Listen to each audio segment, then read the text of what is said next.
economic recovery-nya dari pemerintah sendiri sebaiknya seperti apa ya Bang? Maksud saya gini, eh, mungkin saya pertajam pertanyaan, misalnya kayak kemarin saya lihat PSI mendorong BLT gitu misalnya. Di sisi lain PAN dorongnya operasi pasar gitu misalnya. Nah menurut Bang Sandi gimana? Harus dua-duanya. Harus dua-duanya. Karena saya lihat bahwa yang paling terdampak ini adalah masyarakat yang kita sebut sebagai the bottom of the pyramid ya. Ini the bottom 40% ya. Yang 40% terbawah ini sangat rentan. Begitu harga naik sedikit, mereka yang tadinya nggak miskin jadi miskin. Mereka tiba-tiba jadi prasejahtera. Jadi kita punya basis data terpadu kan di Kementerian Sosial dan sudah di cross check dengan data-data yang dimiliki oleh pemerintah daerah. Nah ini yang harus disalurkan BLT menurut saya.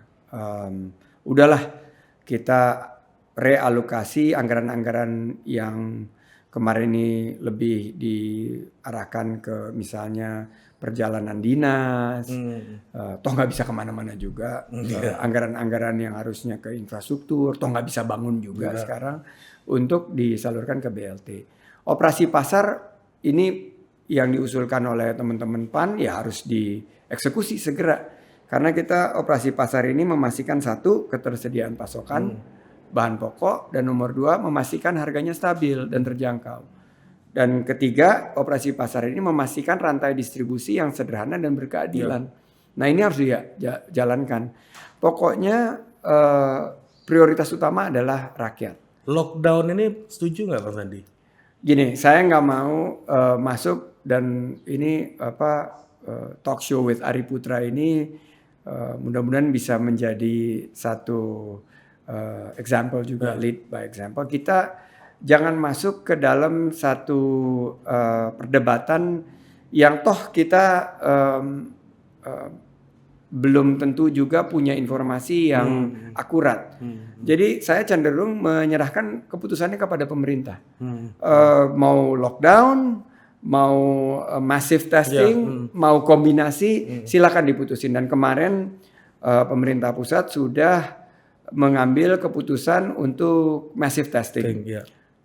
Terutama nih kita di Jakarta Selatan nih, ini yang paling basisnya nih, basisnya coronavirus di seluruh Indonesia nih Jakarta Selatan. Anak-anak Jaksel nih.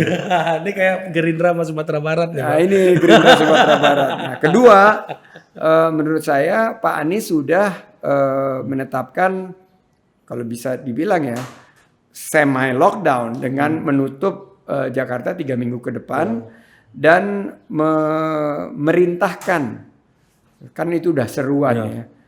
Dengan sebuah seruan bahwa 14 hari mulai dari Senin kantor-kantor diminta tidak beroperasi. Nah ini udah jadi keputusan. Nah gimana caranya kita mengisi dengan keputusan tersebut? Apa kebijakan yang diperlukan oleh pemerintah? Operasi pasar, BLT. Menurut saya insentif kepada UMKM dan masyarakat yang harus bekerja tidak bisa dari rumah, tapi harus melakukan pembatasan sosial atau social distancing. Kita di OKOC ada satu inisiatif untuk keluarga yang anggota keluarga atau breadwinner-nya, tulang punggung pencari nafkah keluarganya itu masuk ke PDP, pasien dalam pemantauan. Kita akan minta mereka untuk menghubungi kita dan kita akan berikan tentunya bantuan untuk keluarga mereka sehingga kebutuhan sehari-harinya tidak terganggu. Nah ini yang salah satu inisiatif-inisiatif yang bisa dilakukan bukan hanya oleh dunia usaha tapi juga bisa dilakukan oleh para organisasi sipil masyarakat, high net worth individuals. Semua komponen bangsa bisa melakukan ini.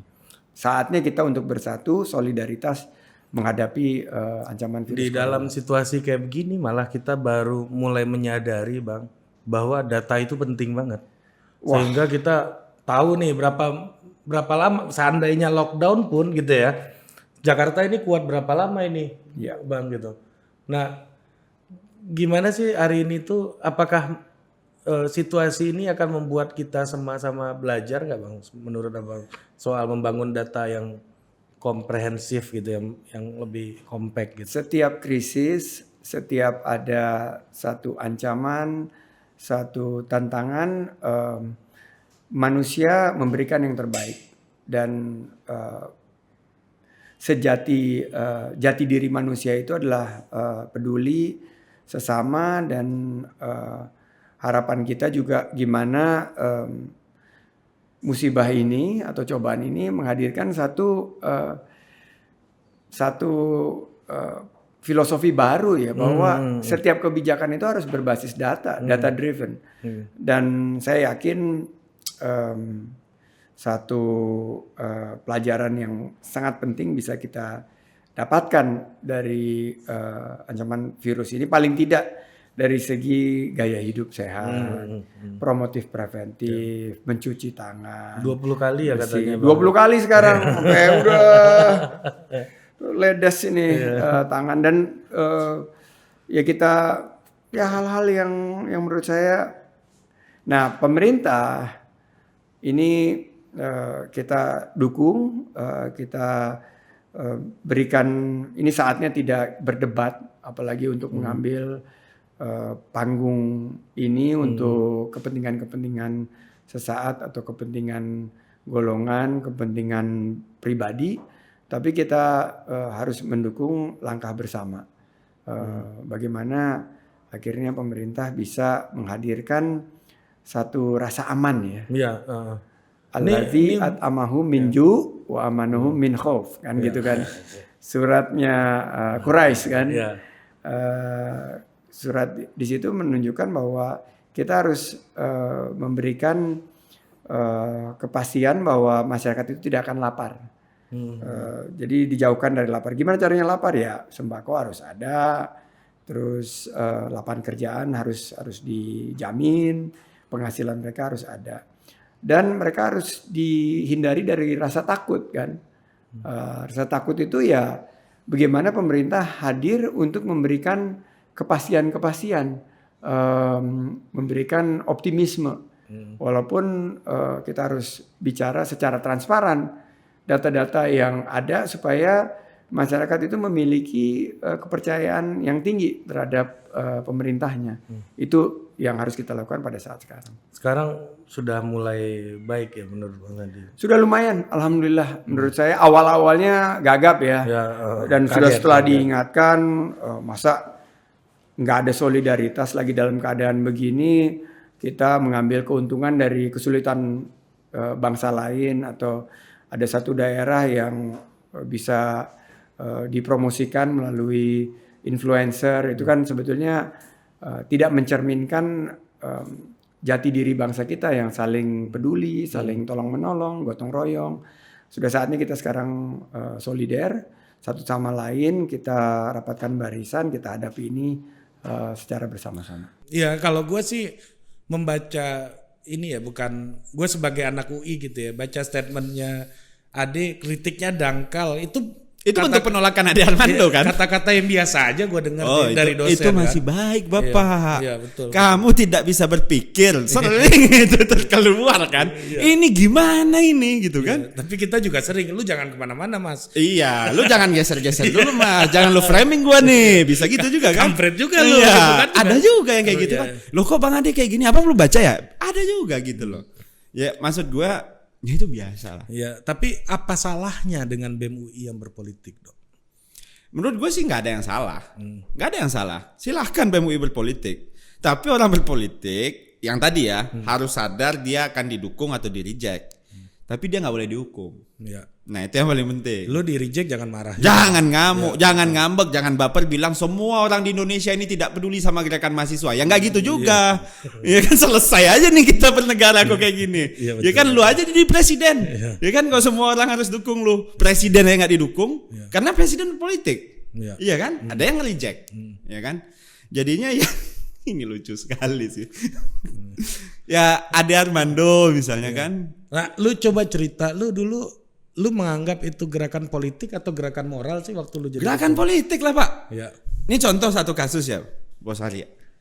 gua ada beberapa kasus di tweet gua ya, karena tadi kan ini triggernya dari tweet yang lo bilang ya. Iya, gue kalau lu ngelihat tweet lu, udah sih rame lagi nih kawan nih.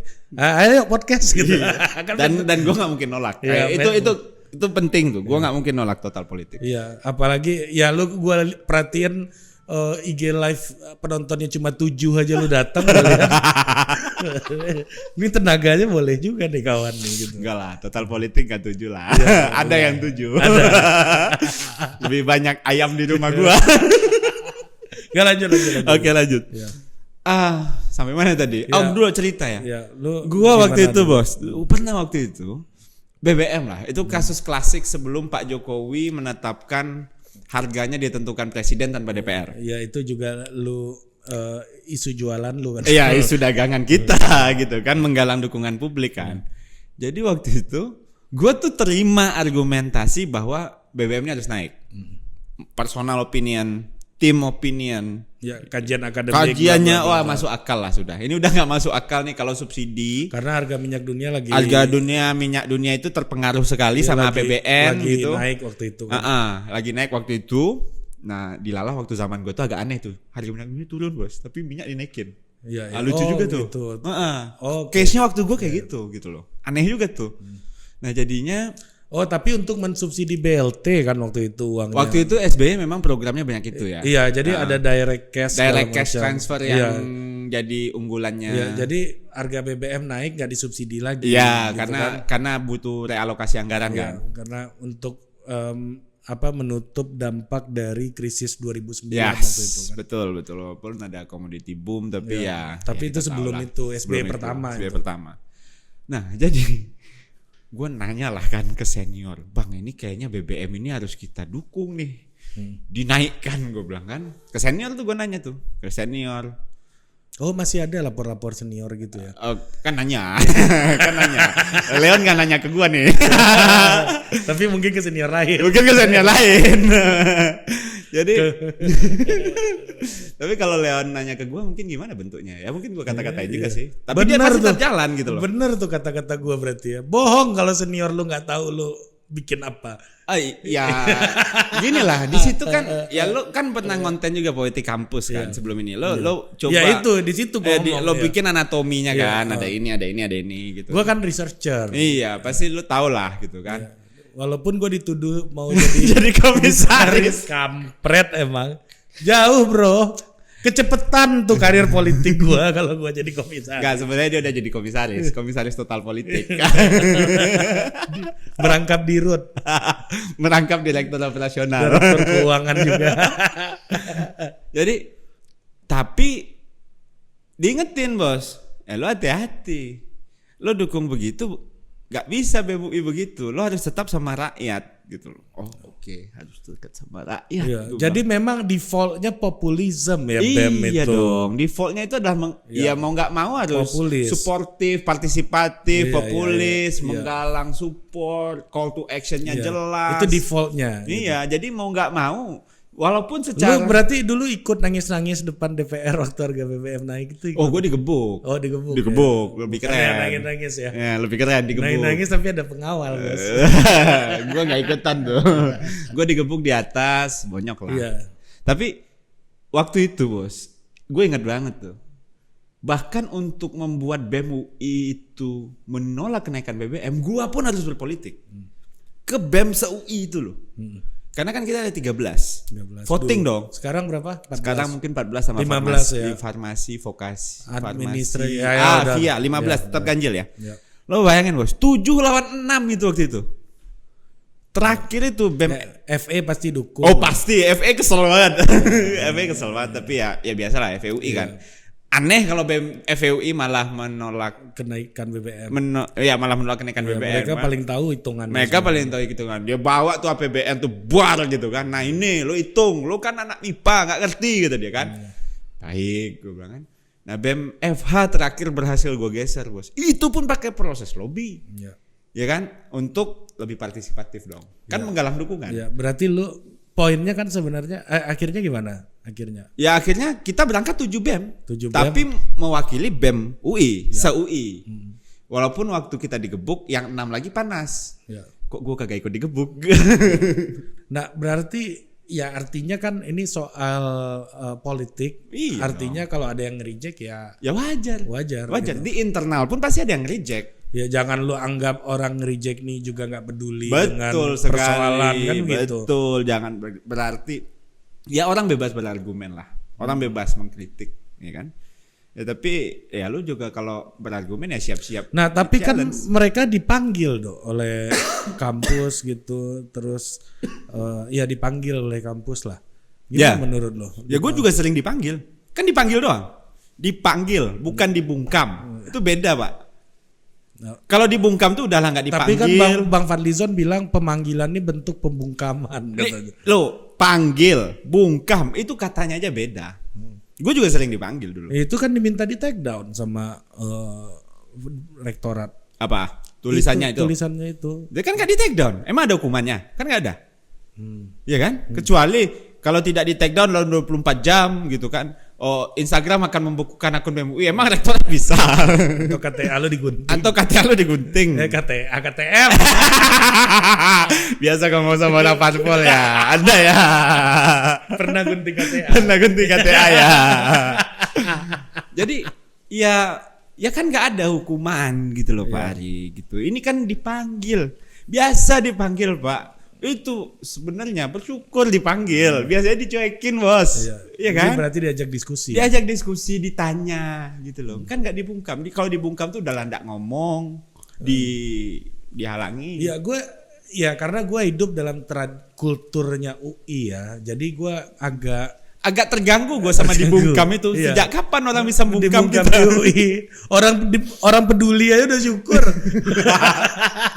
Hah? Ngapain sih lo? Ya makanya di awal gue bilang tadi, gue termasuk orang yang nggak peduli lu mau ngapain dulu Dok. Iya. Kecuali bakar-bakar ban tuh, kampret tuh. Siapa tuh anggota lu yang bakar-bakar ban tuh? Tiap dia demo tuh ada yang bakar ban tuh. Itu blog sendiri tuh. Ada organisasi lain. Iya, asapnya itu loh bro. Nah, itu aja masalah. Itu memang organisasi yang memang job desk-nya adalah jadi border dan bakar ban. Jadi kalau gua demo tuh kan gua ajak tuh. Oke, organisasi lu bawa apa? Ban bro. Gitu. Ya, jadi memang ada tuh Macam-macam speknya Pak. ya, Ada yang fokus. setiap demo lu tuh ada ban itu. Ada ban itu dan itu bukan BEM. Ya. Tapi kan mereka pendukung. Ya syukur lah. Iya. Dan- Selalu gue lihat ada ban itu yang selalu gue ingat cuma ban itu tuh. Itu ada kejadian lucu. Ini kampret udah kayak Ada kejadian lucu kayak Pak. tawuran nih kata gue. Gue pernah waktu itu kejadian lucu banget. Ini aja di dalam itu juga gini gitu loh. Jadi bakar ban lah nih organisasi yang nggak perlu gue sebut namanya nih. Gue respect sama mereka semua. Depannya Jangan. Adalah ketua BMFT datang, bang. Kita lagi blokir rel kereta kan. Jangan dibakar bang ban, karena ada panas. Panas ini akan memuai ya di rel kereta ini dan memuai ini akan merusak struktur rel. Iya. Ada molekul-molekulnya bergerak. Kata. udah pasti disikat dong. Disikat dong. Tahu apa lu soal ban? Ini specialty gue deh, kalau nggak ada ban gue nggak kerja gitu kan. Saya ini anak teknik bang, saya belajar fisika katanya kan. Itu terjadi bos. Yang ada rejection pasti. Di dalam aja di reject, Iya. apalagi keluar gitu loh. Lu waktu itu gue ingat betul waktu lu mau gue blokir kereta tuh gue syukur-syukurin tuh. Syukur lo kata gue. Jadi mau disikat sama komuter kan lu waktu itu. Gua dikejar komuter. Mereka mau pulang ke Bogor, nggak tahu di kantor di maki-maki sama bos. Aduh, gila. Tapi emang waktu itu Pak Jonan lihai juga krisisnya. Ya, tapi gini loh, yang balik lagi ke soal pemanggilan ini, lu kenapa saya yakin itu bilang itu nggak ada pembukaman dalam? Ya namanya orang viral se-Indonesia Pak. Se-Indonesia orang udah membahas itu. Ini barang BEM UI ini sejak ini diluncurkan sampai mungkin video ini dibentuk. Nih kita hari apa nih? Ya udahlah, nggak usah dibilang. Ntar lu susah ngetiknya kapan kan? Itu masih trending Pak. Ya kan? Jadi kalau viral ya dipanggil ya biasa aja dong. Yang apa sudahlah viral nggak dipanggil gitu loh. atau sudah bikin sesuatu kagak viral. Ya kan kasihan. Ya berarti memang ya ini biasa. Ya nggak ada yang paling kita pastikan adalah didukung, di reject, it's okay, tapi nggak boleh dihukum. Ya. Nah, itu esensi yang paling penting. Kan nggak ada hukuman. Kecuali dihukum di DO, di SP, BEM dibekukan, nggak ada Pak. Nggak ada. Nggak Ya, ada. jadi masih aman-aman. Aman-aman aja. Leon tuh gue tadi masih telepon-teleponan kok. Ya. Ya kan? Jadi yang lu bilang dia berpolitik itu masalahnya apa, Bro? Nggak ada bermasalah. Tapi jangan kesel juga kalau lu di reject. Itu aja. Jadi lu jangan menganggap ini secara naif gitu loh. Iya. BEM UI gerakan moral, independen. Iya, iya. Iya kan? Ya kalau lu di reject itu bagian dari kebebasan orang Iya. berpendapat juga kan. Dan apa? Gua berpolitik juga punya moral. Iya. Iya kan? Iya. Itu juga emang nggak berpolitisi ini nggak bermoral semua. Ada. Emang mahasiswa doang yang bermoral gitu loh. Dan yang salah satu highlight gue juga di tweet itu, gue pengen bilang jangan jadi one hit wonder gitu loh. Sekali doang nih, gue udah pernah pengalaman soal kartu kuning waktu itu, ya kan? Zadit, ya. Zadit, sorry nih Zadit, cuma sampai grup WA doang perjuangan kita. Kesel banget, Iya. ya kan? Nah, Ya, jangan sampai nih. Sama lu berhenti. bilang ada limbah politik, kata-kata itu cukup Dan itu yang kita rasakan kan. Ya, narasi-narasi yang menjadi limbah politik, narasi-narasi yang banyak itu, jangan sampai. Ya, gue agak spesifik bilang tuh akun gue yang bikin, bos. Jangan sampai ini jadi produsen limbah politik juga nih akun, ya kan? Ya itu yang dikomplain juga sama banyak orang kayaknya, banyak yang nggak terima. ya maksudnya apa? Ya jangan sampai BEM UI nggak ada bedanya gitu. Kalau cuma sekali, Pak. Ya Berlanjut dong, ya kan? Ini baru pernyataan sikap. Audiensi belum, sosialisasi belum, demonstrasi belum. Kan panjang proses gerakan. Kalau emang BEM UI serius ya, ini juga catatan ya. Ya udah, lanjutin. Dan pasti gue menunggu lah. Lebih nggak nih BEM UI tahun ini? Sekarang bulan apa nih, Pak? Juni. Jadi 6 bulan lah. Oke lah untuk pertengahan ya. Kan startnya Januari. Lebih nggak dari 10 jari gua nih demonya nanti untuk hal ini. Jangan sampai ini lagi santai-santai, apalagi gue lihat itu Brigade UI yang bikin gitu kan. Anak-anak maba-maba gitu kan. Setahu gue Brigade itu, gue nggak tahu kalau udah diganti ya. Nah, jadi jangan sampai ini cuman berakhir di sekali ini doang.